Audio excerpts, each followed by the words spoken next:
ડાંગ જિલ્લાના વઘઈ તાલુકાના ધાંગડી ગામમાં રસ્તાની કામગીરી સામે લોકોમાં આક્રોશ જોવા મળ્યો। 37 લાખ રૂપિયાના ખર્ચે બનનારા રોડની કામગીરી કોન્ટ્રાક્ટર દ્વારા અધૂરી રખાતા વિરોધનો વંટોળ જોવા મળ્યો છે। કામની મુદ્દત પૂર્ણ થઈ ગઈ હોવા છતાં રોડની કામગીરી અધૂરી રખાયાનો સ્થાનિકોએ આરોપ કર્યો છે। બીજી તરફ અધૂરા રોડ મુદ્દે ડાંગના પૂર્વ ધારાસભ્ય મંગળ ગાવિતે આંદોલનની ચીમકી પણ ઉચ્ચારી છે। મારું નામ અરવિંદભાઈ છે। આ હું ધાંગડી ગામનો વતની છું।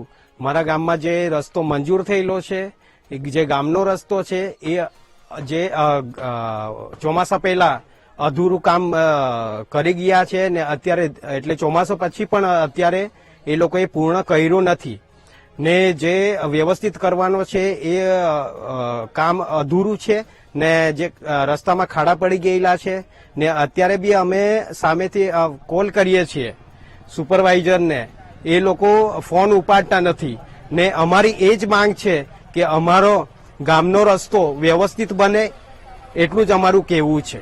વઘઈ તાલુકાનું ધાંગડી ગામમાં મુખ્યમંત્રી ગ્રામ સડક યોજના હેઠળ 1 કિલોમીટરની લંબાઈવાળો રસ્તો મંજૂર કરવામાં આવ્યો હતો।